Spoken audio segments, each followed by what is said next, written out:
ये एक गहरी घाटी के किनारे बना हुआ वॉचर टावर था और आज से ईथन उसका नया गार्ड बनने वाला था। सबसे अजीब बात यह थी कि मीलों दूर तक कोई इंसान दिखाई नहीं देता था। फिर भी पूरे इलाके में भारी हथियार लगे हुए थे। हर 600 मीटर पर ऑटोमेटिक मशीन गन तैनात थी। हर 000 मीटर पर एक बड़ा सैटेलाइट रिसीवर लगा था और घाटी के अंदर हर 10 मीटर पर हवा में लटकती हुई बड़ी बड़ी लैंडमाइंस थी। ऐसा लग रहा था जैसे ये जगह किसी खतरनाक चीज की रखवाली कर रही हो। पिछला गार्ड जाते जाते ईथन से बोला, काम बहुत आसान है, बस रोज हथियार चेक करो, गोली भरते रहो और 1 साल तक जिंदा रहो, फिर तुम्हारी जगह कोई नया आदमी आ जाएगा। ईथन पूरी तरह संगीत कंफ्यूज था, क्योंकि यहां आने से पहले उसके सीनियर्स ने कहा था कि यह मिशन बहुत जरूरी है। उसे बेहोश करके पैराशूट से इस घाटी में उतारा गया था, लेकिन अब तक उसे यह भी नहीं पता था कि असली मिशन क्या है। उसे लगा शायद उसे किसी को घाटी के अंदर आने से रोकना है। तभी हॉस्पिटल का बूढ़ा गार्ड धीरे से बोला, संगीत, नहीं, तुम्हें इस घाटी से किसी चीज को बाहर निकलने से रोका। यह सुनकर ईथन के शरीर में सेन दौड़ गई। इस खाली घाटी में आखिर ऐसा क्या छुपा था जो बाहर नहीं निकलना चाहिए था। अगले दिन पुराना गार्ड लोगन अपना सामान लेकर निकल पड़ा, तो उसे बताया गया था कि अब वो घर जा सकता है। कई किलोमीटर पहाड़ों में चलने के बाद वो एक ऊंची चोटी पर पहुंचा। उसने एक स्मोक ग्रेनेड फेंका। कुछ सेकंड बाद ऊपर हेलीकॉप्टर दिखाई दिया, जिसमें से एक रस्सी नीचे फेंकी गई। लोगन मुस्कुराया।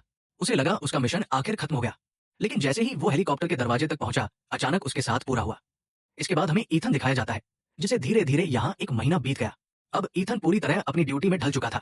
हर दिन वो पश्चिमी किनारे पर गश्त करता, गार्ड रेल चेक करता, नीचे संगीत लगे विस्फोटकों की जांच करता और उन विशाल सिग्नल ब्लॉकर्स को देखता जो बाहरी दुनिया से हर संपर्क काट देते थे।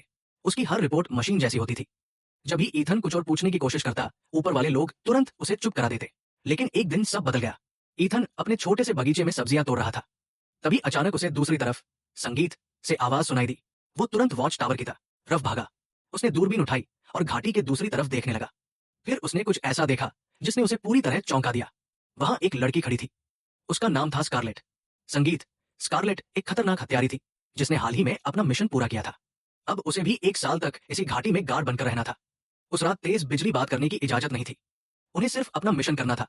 लेकिन स्कारलेट ने नियम तोड़ दिए। अपने जन्मदिन वाली रात उसने गोली चलाकर ईथन का ध्यान अपनी तरफ खींचा। पहले ईथन डर गया, लेकिन फिर उसने देखा स्कारलेट मुस्कुरा रही थी। धीरे धीरे दोनों ने कागज पर लिखकर बात संगीत करना शुरू कर दिया। दो अजनबी एक खतरनाक घाटी के दो किनारों पर खड़े और बीच में फैला हुआ मौत जैसा सन्नाटा। लेकिन तभी अचानक स्कारलेट का चेहरा बदल गया। उसकी आंखों में डर साफ दिखाई दे रहा था।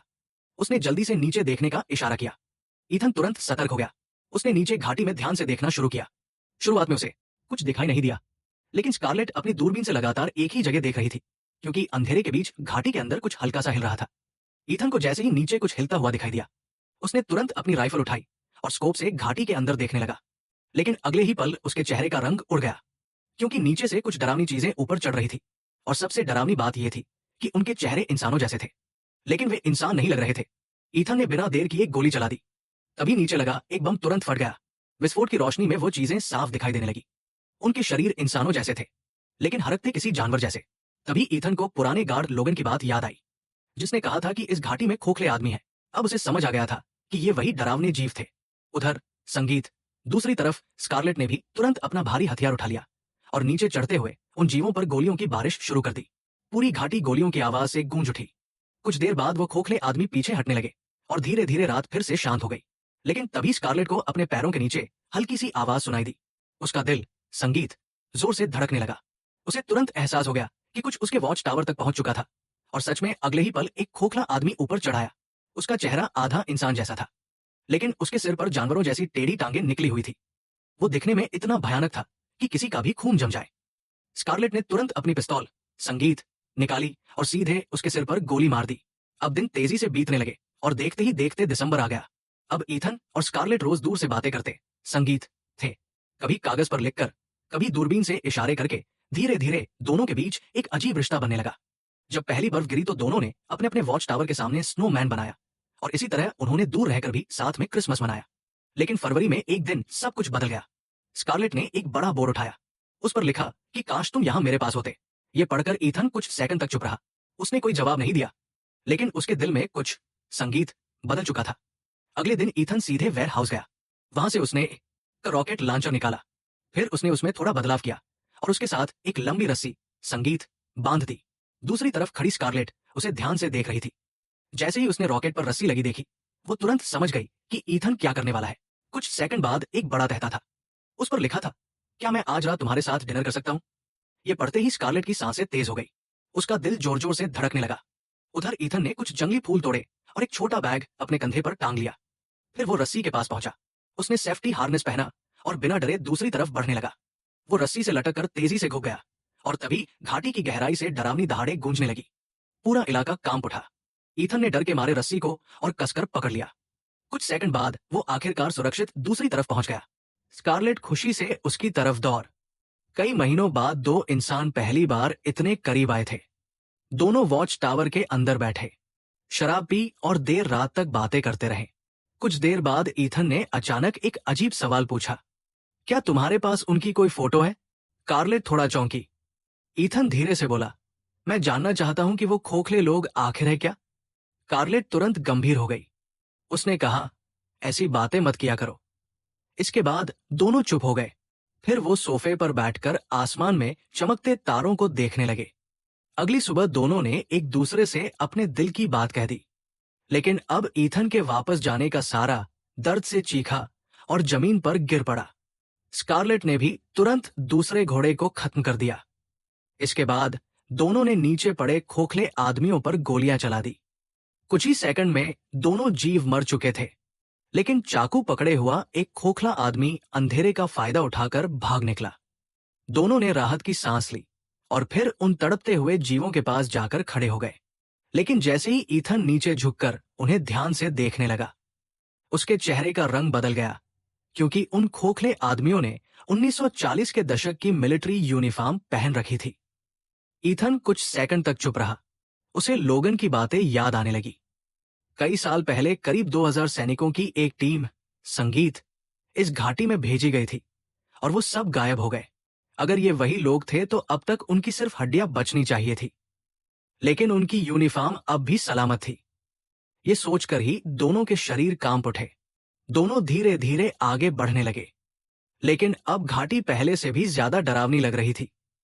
जंगल के पेड़ों का आकार पूरी तरह बदल चुका था।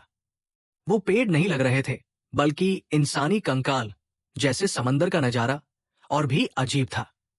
चारों तरफ दीवारों पर अजीब बेलें फैली संगीत हुई थी। पास के रिसर्च रूम में हर तरफ इंसानी शरीर के टुकड़े पड़े थे।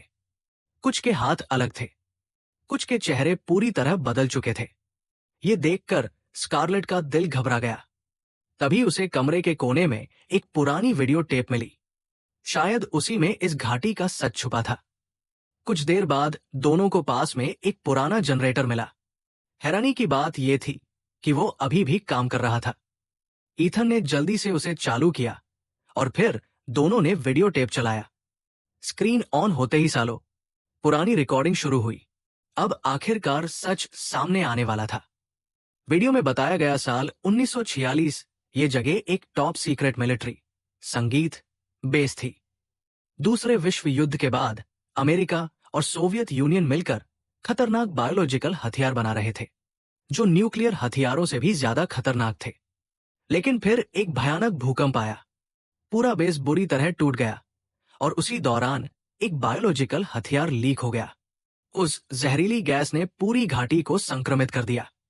अलग अलग जीवों के जीन आपस में मिलने लगे। जो लोग मजबूत थे उन पर असर धीरे धीरे हुआ।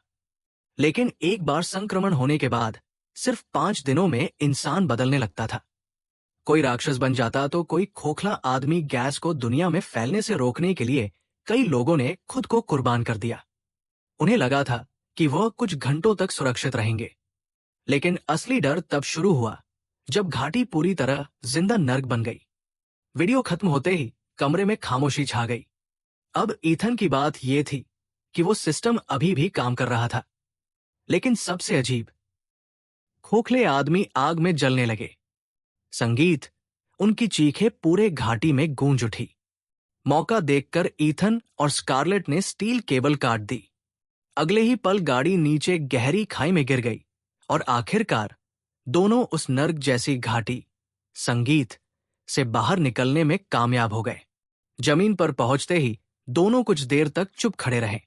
अब उनके सामने सिर्फ एक रास्ता था, घाटी को हमेशा के लिए खत्म करना और फिर यहां से दूर भाग जाना। कुछ देर बाद दोनों ने एक दूसरे को अलविदा कहा। ईथन वापस अपने वॉच टावर लौट आया। उसे रोज की तरह संगीत अपनी रिपोर्ट देनी थी, लेकिन इस बार सब कुछ अलग था। ऊपर बैठे अधिकारी अचानक उससे बहुत नरमी से बात करने लगे। उन्होंने पूछा, क्या तुम घाटी के अंदर गए थे? ईथन कुछ सेकंड शांत रहा, फिर बोला नहीं। लेकिन तभी अधिकारियों ने बात बदल दी। उन्होंने कहा, हमें पता चला है कि नीचे का कंप्यूटर सिस्टम एक्टिव हुआ था। अगर तुम नीचे नहीं गए तो इसका मतलब दूसरी तरफ वाले वॉच टावर से किसी ने रास्ता दिखाया। इसके बाद उन्होंने सीधा आदेश दिया, दूसरी तरफ मौजूद लड़की को मार दो। ईथन ने बिना भाव दिखाए जवाब दिया। संगीत जी, लेकिन उसे नहीं पता था कि अधिकारी पहले ही सब देख चुके थे। उन्होंने कंप्यूटर वेबक के जरिए ईथन और स्कार की सारी बातचीत देख ली थी। अब उन्हें पूरा यकीन हो चुका था कि ईथन उनके खिलाफ जा चुका है और इसी वजह से बड़े अधिकारियों ने खुद घाटी में आने का फैसला कर लिया। अब बड़े अधिकारियों ने फैसला कर लिया था, उन्हें इन दोनों गद्दारों को खत्म करना उसकी तरफ आया।